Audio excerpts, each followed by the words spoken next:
తెలుగు జాతి మధ్య అనవసరంగా విద్వేషాలు ఎందుకన్నారు CM Chandrababu. Rayalaseema lift irrigation పై ఇప్పుడొక పెద్ద వీరుడు బయలుదేరాడని బాబు వ్యాఖ్యానించారు. నీళ్లు కావాలా గొడవలు కావాలా అంటే మాకు నీళ్లొద్దు గొడవలే కావాలనే రకం వారని కామెంట్ చేశారు.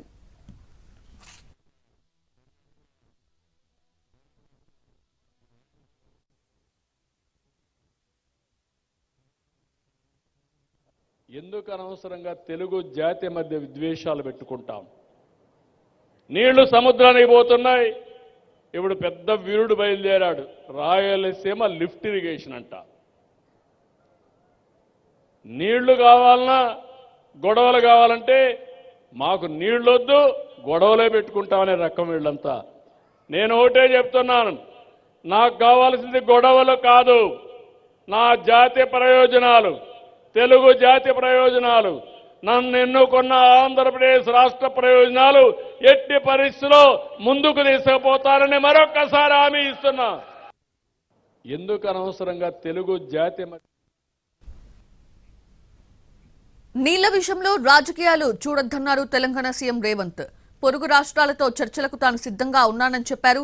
నీటి విషయంలో పంచాయతీల కంటే పరిష్కారానికే తాను ఇష్టపడతానని స్పష్టం చేశారు. నీటి వివాదాలపై రాజకీయాలు చేస్తున్నారని మండిపడ్డారు. విద్యుత్తుతో పాటు నీరు కూడా అవసరము అని, మరి కృష్ణానది నుంచి నీటిని తరలించాలన్నా యాదాద్రి పవర్ ప్రాజెక్టు నుంచి మనము పవర్ కనెక్షన్స్ తీసుకోవాలన్నా ఈరోజు తెలంగాణ రాష్ట్రానికి పోర్టు లేదు. దేశంలో ఏకైక రాష్ట్రం పోర్టు లేని రాష్ట్రం తెలంగాణ రాష్ట్రం. మరి ఈరోజు పోర్ట్ కనెక్టివిటీ ఉంటేనే మ్యానుఫ్యాక్చరింగ్ యూనిట్ ఇండస్ట్రీస్ వస్తాయి. దానికి అందుకే మచిలీపట్నం పోర్ట్కి డైరెక్ట్గా భారత్ ఫ్యూచర్ సిటీ నుంచి 12 lane express highway with controlled access with railway కనెక్టివిటీతో ఈరోజు కేంద్ర ప్రభుత్వం నుంచి మనం అనుమతులు అడిగినాం.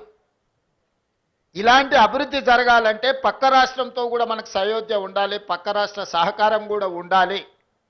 పక్క రాష్ట్ర సహకారం లేకుండా, సయోధ్య లేకుండా మచిలీపట్నం పోర్టు కానీ కృష్ణపట్నం పోర్టు కానీ పోర్ట్ కనెక్టివిటీ తెలంగాణ రాష్ట్రానికి రాదు. తెలంగాణ రాష్ట్రానికి పోర్ట్ కనెక్టివిటీ రావాలంటే పక్క రాష్ట్ర సహకారం ఉండాలి. అదేవిధంగా పక్క రాష్ట్రానికి కూడా అమరావతి అభివృద్ధి చెందాలంటే హైదరాబాద్ సహకారం ఉండాలి.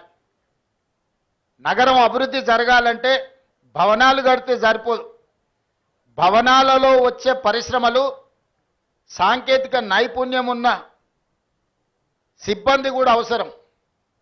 వాళ్ళు హైదరాబాద్ నగరంలో ఉన్నారు. అందుకే రెండు రాష్ట్రాలు ఇచ్చిపుచ్చుకునే ధోరణిలో ముందుకు వెళ్ళాలి. పక్క రాష్ట్రంతో తప్పకుండా చర్చలు కొనసాగుతాయి. పక్క రాష్ట్రాలతో వివాదాలు పెట్టుకోవాలన్న ఆలోచన మాకు లేదు.